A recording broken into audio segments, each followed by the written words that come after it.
Señores, muy buenas noches. Vamos a empezar la presentación del día de hoy que se denomina I+C, Identificación de los peligros, evaluación de los riesgos y medidas de control dentro del reglamento 024-023. Las reglas a considerar siempre es la evacuación en caso de emergencia. Si están en el trabajo, deben haber ubicado ya dónde se encuentra un extintor. Respetar las opiniones de los demás. Todas las personas tenemos derecho a opinar, con el debido respeto de los presentes, y es su derecho. En cuanto a los servicios higiénicos, ya saben que estamos en la pandemia por COVID-19, estamos empezando una ola bien agresiva, la cuarta ola.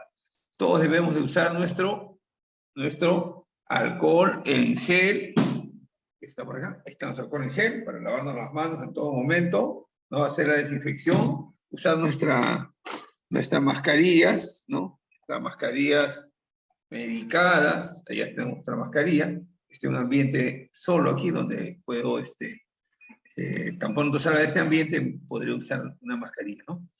En cuanto al uso de los celulares, no está prohibido, lo que pasa es que lo que no se permite es que interrumpa la clase.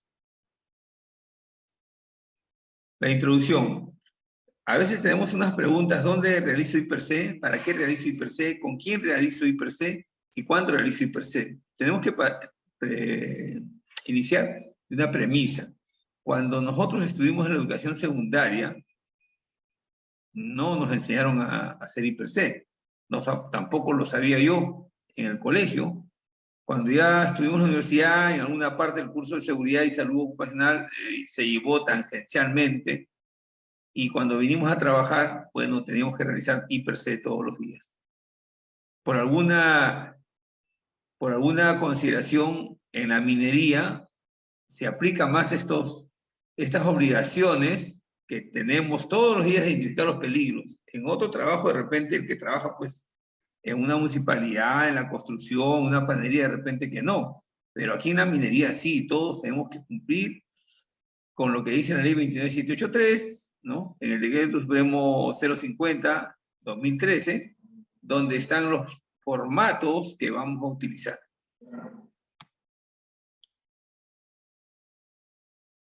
Bueno, aquí tenemos los objetivos: identificar los requisitos legales relacionados con I+C, conocer las definiciones relacionadas con el proceso de I+C, identificar peligros en el lugar de trabajo, elegir y aplicar las herramientas adecuadas para la evaluación de riesgos, seleccionar e implementar controles aplicando la jerarquía de controles y evaluando su efectividad. Entonces, lo que debe quedar bien claro es que siempre a los peligros los vamos a identificar. Los peligros siempre van a existir en el trabajo.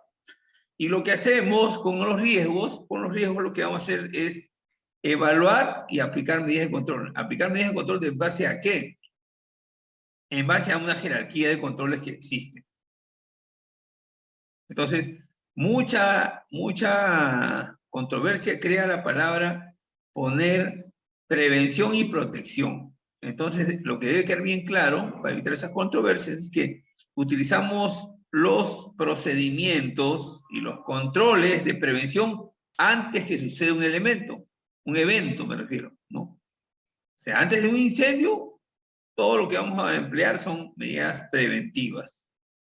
Y vamos a utilizar medidas de protección cuando ya sucedió el evento, ya sucedió el incendio, entonces utilizamos las medidas de protección, ¿no? Si alguien se cortó la mano, quiere decir que las barreras de prevención han fracasado o no eran lo suficientemente rígidas para poder detener este evento. Entonces tenemos un botiquín y vamos a proceder a aplicar unos procedimientos de protección, medidas de protección en ese caso, ¿no?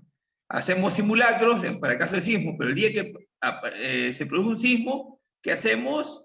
Todos vamos a un punto de reunión y ahí nos protegemos de que nos caiga algo, una pared de repente, un objeto. Entonces ahí estamos ubicados Entonces, no se olviden, también muchos de los equipos de protección personal nos protegen, ¿ya? Nos protegen. No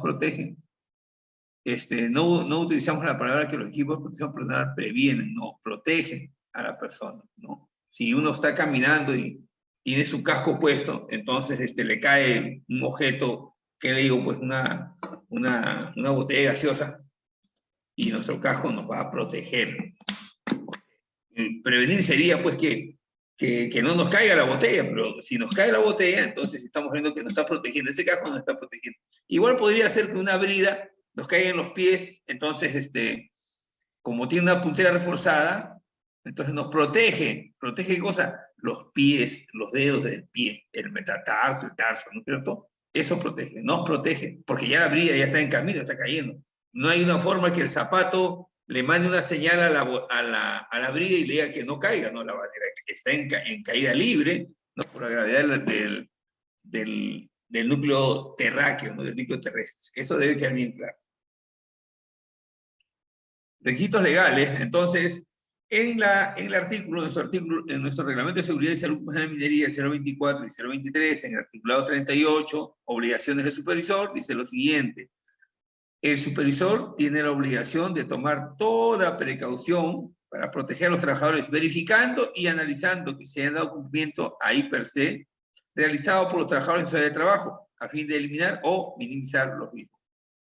También es su obligación investigar aquellas situaciones que un trabajador o un miembro del Comité de Seguridad y Salud Ocupacional considere que son peligrosas. Obligaciones del supervisor, seguimos el articulado 38, instruir y verificar que los trabajadores conozcan y cumplan con los estándares y procedimientos de trabajo seguro. Los procedimientos de trabajo seguro existen dos: procedimientos de gestión y procedimientos operativos. Y usen adecuadamente el equipo de protección personal apropiado para cada tarea. Ciertamente que el trabajador que es pintor está con su traje Taibe, ¿no? Pero ese traje no le sirve al soldador con oxicorte. Tiene que tener otro equipo, ¿no? Que es el equipo, vamos a decir, el equipo de protección específico, que es un mandil de cuero cromo, para evitar que las radiaciones ionizantes y las quemaduras también de los hierros incandescentes o las rebabas incandescentes, ¿no? Informar a los trabajadores acerca de los peligros en el lugar de trabajo, el HASCON. Entonces, si viene un trabajador nuevo y es recién en la empresa, entonces yo lo voy a llevar, yo soy el supervisor mecánico, lo voy a llevar a trabajar al área de taller de fabricación, entonces tengo que explicar, ¿no? Dónde está la llave de luz, del agua, en caso de emergencia, punto de reunión. Le voy a informar de que en el momento que se va a realizar soldadura, tengo que colocar los biombos de protección para radiaciones ionizantes, para el desnublamiento de los otros compañeros. Tengo que indicarle dónde están los extintores, por ejemplo, también. Entonces, es muy importante que los supervisores y las personas que son jefes de grupo o que cumplen labores de supervisores tienen esta obligación. Si sucede un evento no deseado, que es un accidente, un incendio, va a haber una investigación, ¿no es cierto? Y al trabajador le preguntarán: oye, usted se quemó la mano. Ustedes nos dijeron que este es el taller de fabricación, ¿usted qué hacía aquí? Y el trabajador puede decir, pues, que desconocía, que nadie le había informado que ahí se producían trabajos en caliente, que hacían arenados, pintados, había izaje de estructuras metálicas, etcétera, etcétera. Entonces es muy importante cumplir con las obligaciones para prevenir accidentes, En el articulado 44, reglamento 024, 023, están las obligaciones de los trabajadores. Los trabajadores están obligados a realizar la identificación de peligros, evaluar los riesgos y aplicar las medidas de control establecidas en los PETs, en los PETAR y ATS, Reglamento Interno de Seguridad y Salud Ocupacional. ¿Cuándo? Al inicio de sus jornadas de trabajo. ¿Cuándo? Antes de iniciar actividades en zonas de alto riesgo y antes del inicio de toda actividad. Entonces ahí voy a repetir: antes del inicio de toda actividad. Toda actividad. Toda actividad se refiere, pues, por ejemplo, arenado, pintado, transporte personal, ya se está realizando la actividad. Entonces, antes del inicio de toda actividad que represente riesgo a su integridad física y salud, sin perjuicio de lo establecido en el artículo 4 del presente reglamento, que dice el artículo 4, que estas son medidas mínimas, que podemos hacer más, ¿no? Entonces, ustedes han visto los compañeros que realizan trabajos con rotos, martillos, rompiendo pavimentos o concreto, entonces en los pies se van a colocar sus metatarsianos, que si ustedes revisan todo el reglamento 024 023 no habla del metatarsiano, pero sí eso lo recogemos en el reglamento 011 del año 2019, seguridad y salud en la construcción, y ahí dice que sí se debe utilizar la protección de los metatarsianos. Entonces, es muy importante eso. En el reglamento 011-2013, DM, Ministerio de Energía y Minas, en el reglamento de seguridad y salud para trabajo con electricidad, entonces hay un artículo donde dice, por ejemplo, los trabajos en altura se paralizarán cuando la velocidad del viento sobrepase los 35 kilómetros por hora. ¿Y serán medidos con qué? Con una herramienta que se llama el anemómetro. Entonces, eso, por ejemplo, no está en nuestro reglamento 024, 023, y nosotros lo traemos, ¿no? Entonces, este artículo número 4 habla de que podemos utilizar, mejorar nuestros estándares, nuestros procedimientos, gracias al apoyo tecnológico, vamos a decir, ¿no? El reglamento de seguridad para explosivos y armas de uso civil de la SUCAMEC, que fue elaborado en el año 2011, dice que para casos de incendio con nitrato de amonio, que todavía no es ANFO, puede usar un extintor de agua, de polvo químico. Pero sucede que la norma NFPA 921 del año 2018, miren la diferencia, 2011 y 2018, año de línea de tiempo, dice que no es efectivo usar extintores de polvo químico seco ni de CO2. Está diciendo que no es efectivo, o sea, en castellano no va a servir. Lo que recomienda es instalar mangas de agua contra incendio y a una presión de 90 psi podemos enfriar el área y lograr un resultado más efectivo. Entonces, la tecnología en el año 2011 no había descubierto esa facilidad para controlar incendios con nitrato de amonio en polvorines, y en el año 2018 ya apareció esta norma y dijo, no, ¿sabes qué? En caso de nitrato de amonio, tú aplícale agua, ¿no?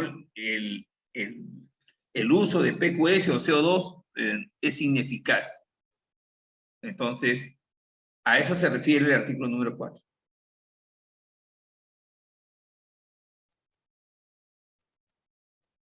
Definiciones. Entonces, lo que debemos tener bien claro es el peligro, ¿no? En la primera casilla de I per se dice descripción del peligro. No te pide el peligro, te pide que describas el peligro. Si tú pones carro, camión, camioneta, estás señalando el peligro, pero no estás describiendo el peligro. Entonces, lo que te pide la primera casilla de I per se es que tú tienes que describir el peligro.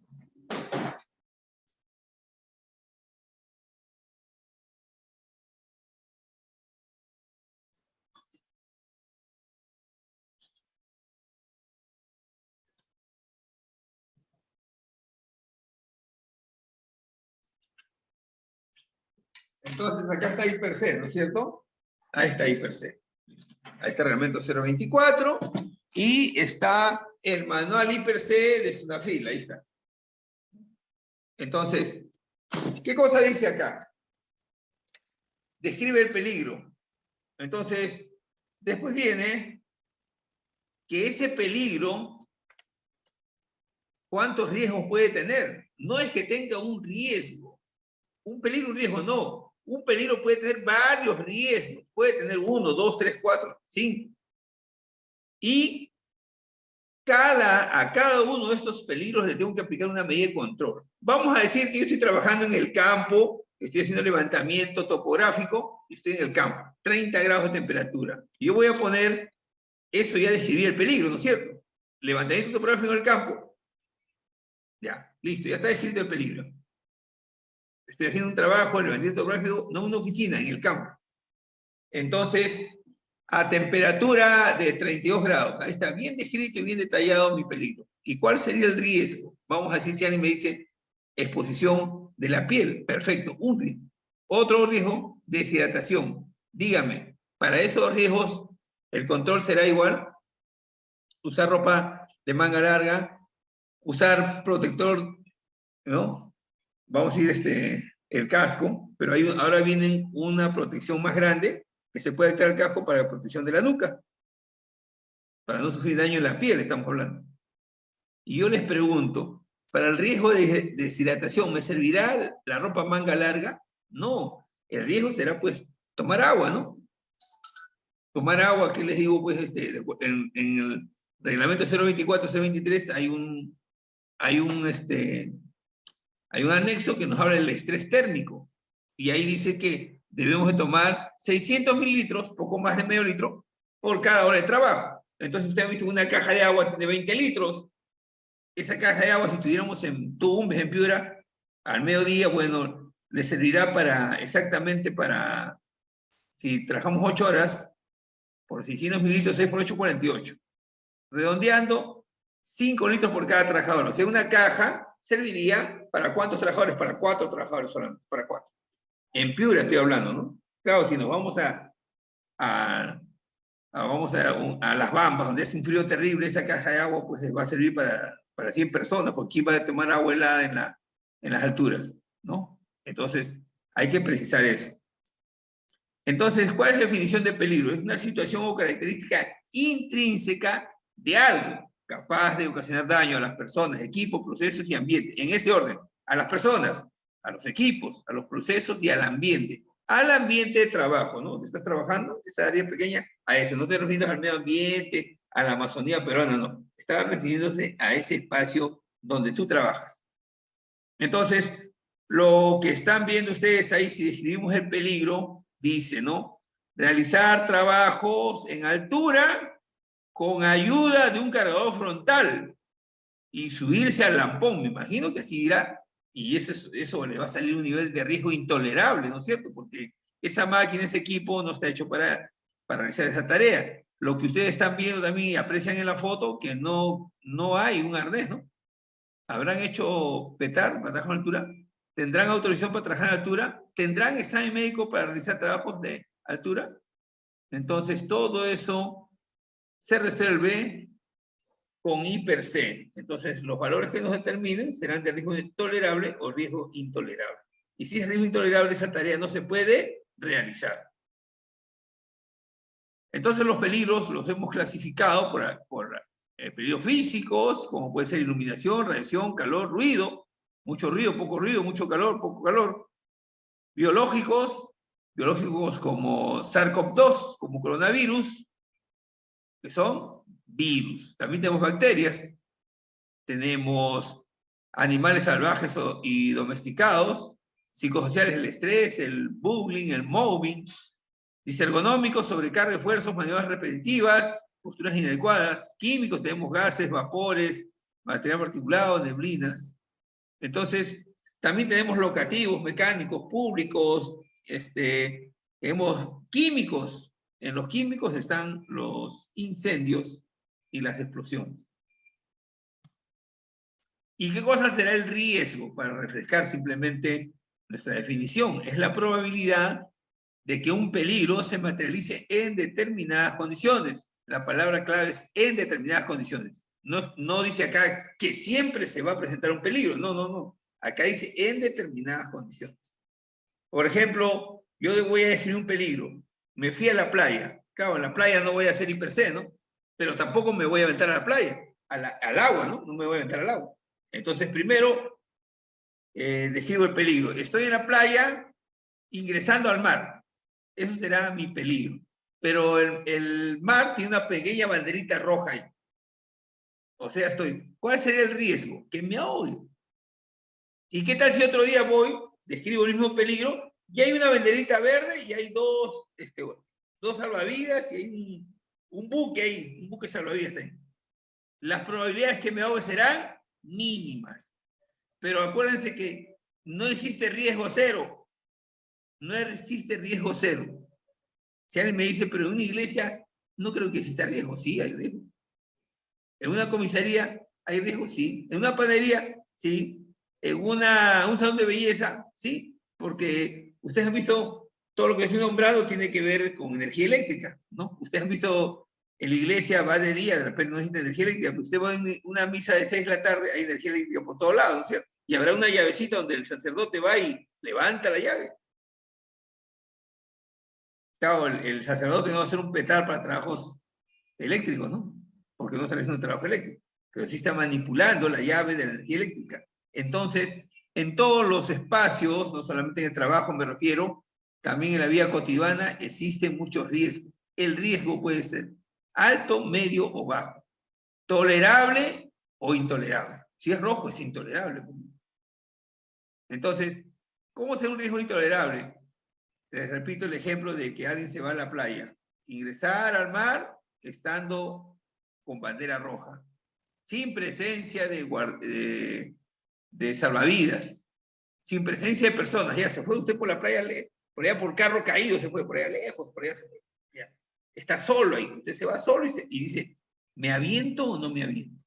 Y usted dice, no, este es un riesgo intolerable. Si el mar me revuelca, como se dice comúnmente, coloquialmente, entonces me va a arrastrar, ¿no? La resaca me arrastra, ¿no? Porque han visto que el mar viene y es una onda envolvente hacia arriba, cae y jala desde abajo. Entonces, si usted está ahí, le va a jalar de los pies y lo desequilibra. Es una masa de agua grande, ¿no? Con bastante violencia, con bastante energía. Entonces, la persona dice, si yo ingreso al mar y esa resaca me rompe el equilibrio, que estoy firme, y yo no voy a poder defenderme con esa masa de agua, y nadie podría salvarme. Entonces, el nivel de riesgo es intolerable. Bueno, no me bañaré, no entré al agua, me bañaré en los pies, no bañaré. Ahí está. Eso es el tema. Entonces, el riesgo, acuérdense, y repito, el riesgo es menor, pero no existe un lugar en el mundo donde diga que aquí no hay riesgo de un tipo. Habrá muchos de esos que no han identificado el peligro adecuadamente y eso le lleva a una falsa sensación de seguridad, pero no es real, no es real.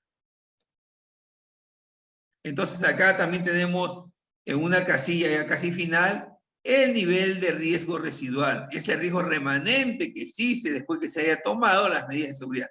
O sea, después que aplico controles de la jerarquía que está establecido, voy a aplicar. Por ejemplo, aquí, aplicar un control que dice checklist de herramienta manual, personal capacitado, uso de EPP, y el nivel de riesgo residual de 13 pasó a 17. Entonces, está bien, ¿no? Está bien. Acá de 8 pasó a 12, de 13 a 17. Entonces, nivel de riesgo residual es 17. Y 17 está en color verde, que significa que el nivel de riesgo es tolerable, que esa actividad se puede realizar.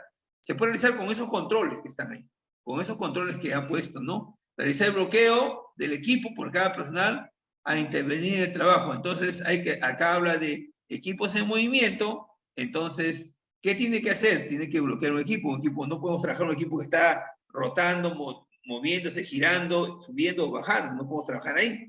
Entonces, aquí no hay la palabra con cuidado o despacito. No, aquí no hay eso. Aquí el equipo se tiene que detener y para eso realizamos un bloqueo. Y el control dicen aquí que es realizar el bloqueo. Lo tienen que realizar.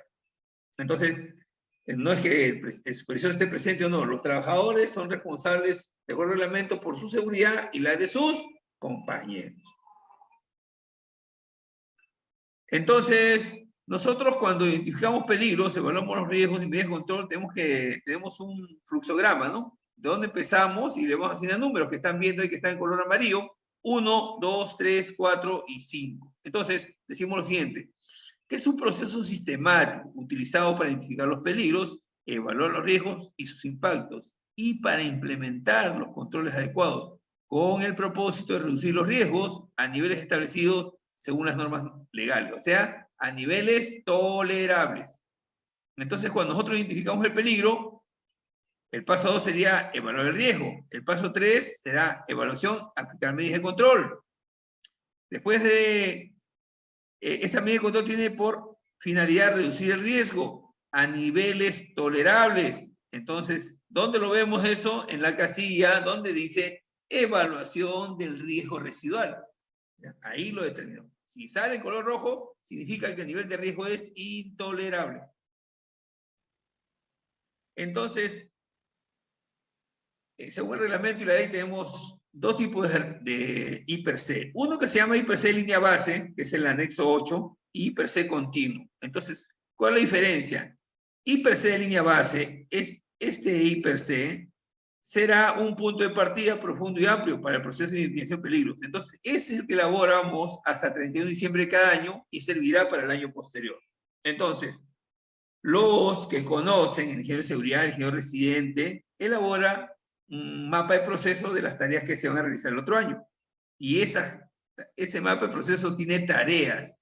Ciertamente que si su proyecto es construir una casa, ustedes en un día no van a construir una casa.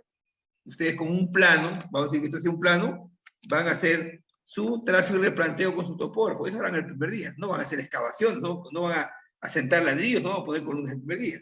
Entonces, ese primer paso será el trazo y replanteo. Después vendrá la excavación manual o mecanizada. Después viene el solado, ¿no? Después viene colocar la estructura metálicas, las armaduras metálicas. Y va a haber un encofrado mecánico, de madera, de los que sean, de los que existen, los modernos y los antiguos. Después de eso va a haber el muro, ¿no? Porque la construcción está basada en un principio que se llama los muros portantes. De ahí vendrán las vigas, las columnas, las coberturas, pintarán, harán instalaciones eléctricas, etc. Esos son un conjunto de tareas para construir una casa, un edificio. Ahora, con respecto a I per se continuo, a realizarse antes del inicio de toda tarea. O sea, ese documento que está aquí, ¿no? Que lo hacemos todos los días, ¿cuándo? Antes de iniciar la tarea. I per se de línea base establece dónde estás en términos de evaluación de riesgo. Para poder ser capaz de hacer esto se necesita identificar todos los peligros que puedan causar daño a las personas, equipo y medio ambiente. Identificar como los peligros que puedan causar daño, identificar qué o quiénes pueden ser dañados. Entonces, ¿quiénes están expuestos? Ciertamente que en una obra de construcción, pues el chofer no se va a exponer, porque él tiene que estar en la ese servicio de vehículos, ¿no? De repente que los trabajadores montajistas, mecánicos, civiles, eléctricos, ellos sí, porque están en la tarea. Entonces, el supervisor siempre dispone que mínimo el personal va a estar expuesto a una línea de fuego, me refiero a un trabajo de alto riesgo, o a las actividades diarias. No se van a meter en una zanja 50 trabajadores, ¿no? Si puede ser mecanizada para poner la mejor cantidad de trabajadores, bueno, se hará de esa forma. I per se de línea base, según el artículo 97, dice, se realizan cambios en los procesos, equipos. O sea, ¿cuándo cambiamos I per se? La actualizamos anualmente y cuando tengamos cambios en los procesos, equipos, materiales, insumos, herramientas, ambiente de trabajo que afecten la seguridad y salud ocupacional de los trabajadores. ¿Cuándo ocurran incidentes peligrosos? Cuando existan accidentes, cuando se editen cambios en la legislación. Ahí cambiamos I per se de línea base. Pero si todo está marchando bien, el 31 de diciembre elaboramos una nueva I per se de línea base para el otro año.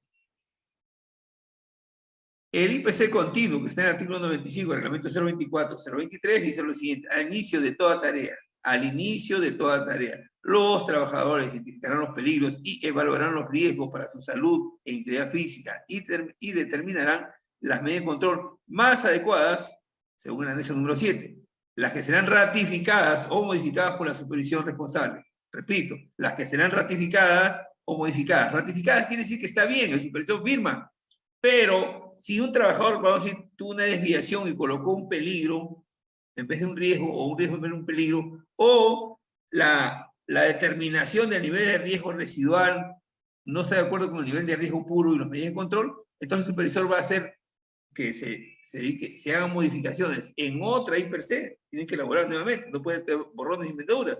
Entonces, por eso dice la palabra, o modificadas por la supervisión responsable. En los casos de tareas de una labor que involucren a más de 2 trabajadores, I per se continuo podrá ser realizado en equipo, debiendo los trabajadores dejar constancia de su participación con su firma. Entonces aquí dice nombre y firma, dice. Acá dice nombre y firma. Y no sé por qué a veces ponen nombre y no firma. Están incumpliendo el reglamento. I per se continuo, entonces dentro de los controles podemos considerar checklist de los equipos, herramientas, vehiculares, inspección mensual, PETAR, mantenimiento preventivo, ATS, OPT, auditorías, etc. Entonces, nosotros tenemos un procedimiento, ¿no es cierto? Entonces, ese procedimiento, ustedes pueden señalar que se va a cumplir el procedimiento número 0050 de excavación manual aprobado para esta obra. Ahí está, ese es. No es un procedimiento de otra obra, es de esta obra. Evaluación de riesgo. Proceso posterior a la identificación de los peligros que permite valorar el nivel, grado y gravedad de aquellos proporcionando la información necesaria para que los trabajadores y visitantes estén en condiciones de tomar una decisión apropiada sobre la oportunidad, prioridad y tipo de acciones preventivas que deben adoptar, con la finalidad de eliminar las contingencias o la proximidad de un daño. ¿No? Si alguien activa la alarma y dice hay un incendio, ¿me quedo ahí? No, me dirijo en ese momento al punto de reunión para caso de emergencia. Yo no me voy a ir a ver el incendio, yo me voy al punto de reunión para caso de emergencia. ¿Listo? Ahí tenemos la evaluación de la matriz, que está dividida en colores, ¿no? Como un semáforo rojo, amarillo y verde. Entonces, la severidad tiene números 1, 2, 3, 4, 5. 1, 2, 3, 4, 5. 1 es catastrófico, 2 mortalidad, 3 permanente, accidente temporal, 4 y accidente menor, 5. En cuanto a la frecuencia, está con letras. Entonces tenemos A es común, B ha sucedido, 3 podría suceder, D raro que suceda y E prácticamente imposible que suceda. Si de ese resultado el nivel de riesgo residual es de color rojo, entonces es un riesgo intolerable que requiere controles inmediatos. Si no se puede controlar el riesgo, se paralizan los trabajos operacionales en la labor. Quiere decir que no se puede realizar. Vamos a decir que yo llego y no hay extintor, y es un trabajo en caliente. Entonces, no se puede realizar la tarea. Porque ese control que usted lo ha puesto aquí, no se encuentra materialmente puesto en el lugar. No está. Vamos a decir que un conductor faltó y no hay quien maneje el camión grúa. Y lo sugerimos que pueda hacer el trabajador almacenero que no está haciendo nada ese rato, que él maneje, pero no tiene brevete, no tiene autorización de manejo, no está homologado. Entonces el nivel de riesgo va a salir intolerable en color rojo y por lo tanto esa tarea no se puede realizar. Por esas razones.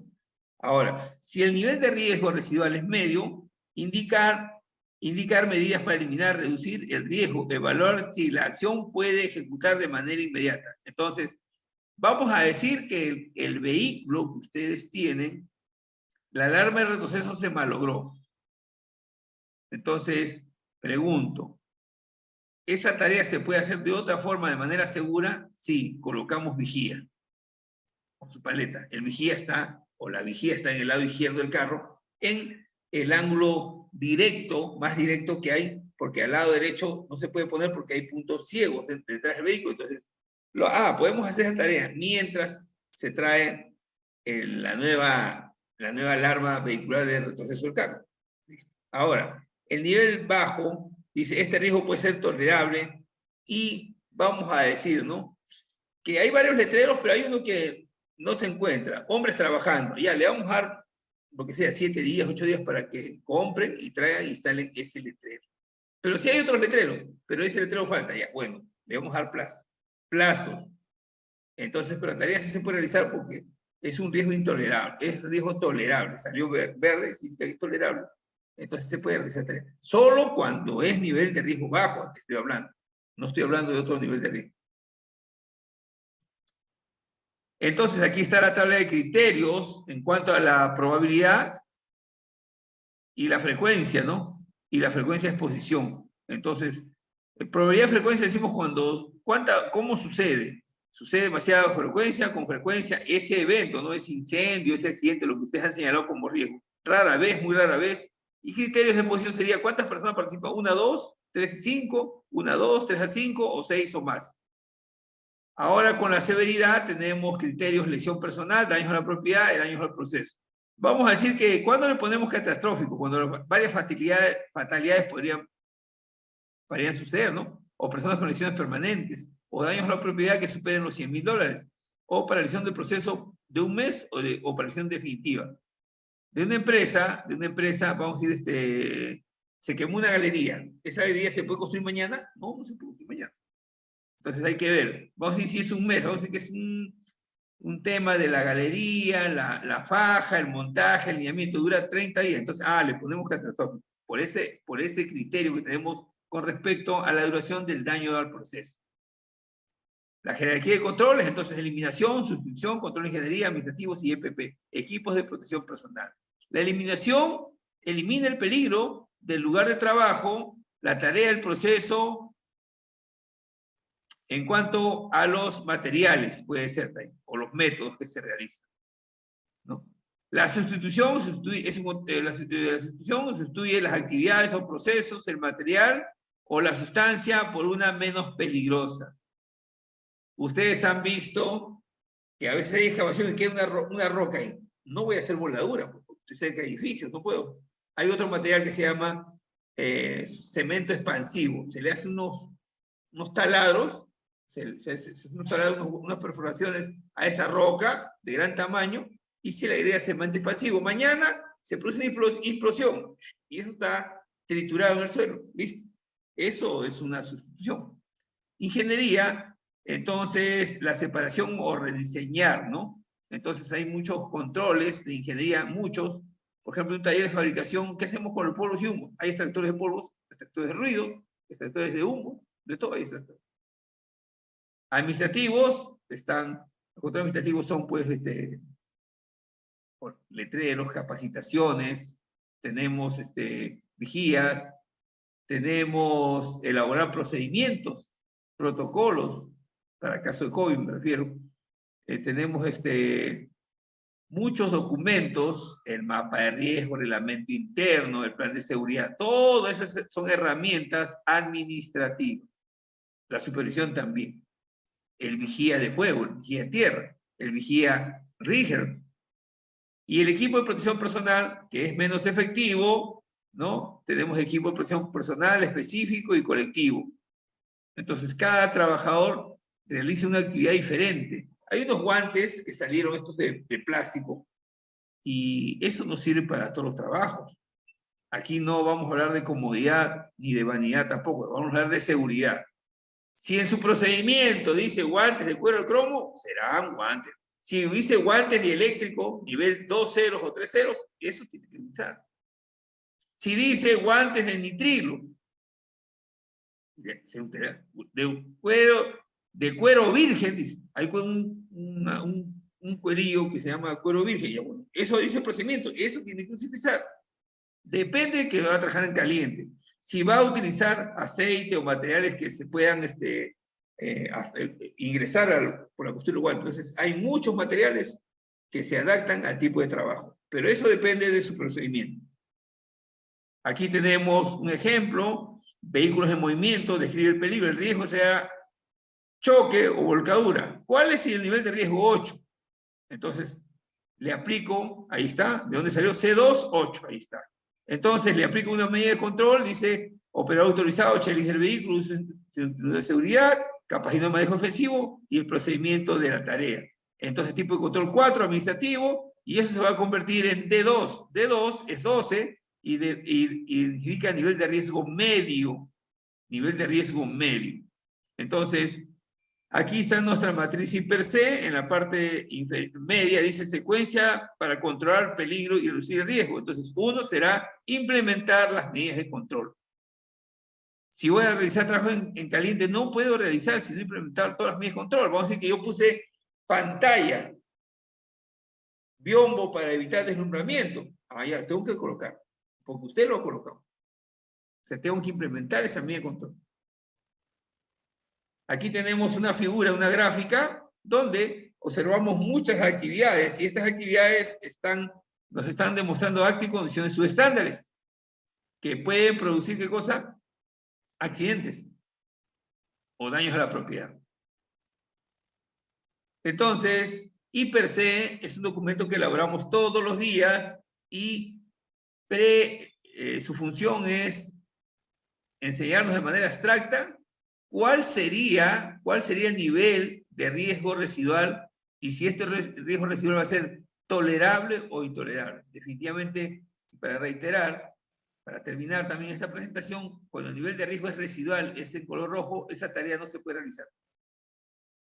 Son tolerables los niveles que están en amarillo, que es medio, y nivel bajo, que es color verde. Todas las consultas las pueden hacer a través de su ingeniero de seguridad o al chat. Muchas gracias, muy amable.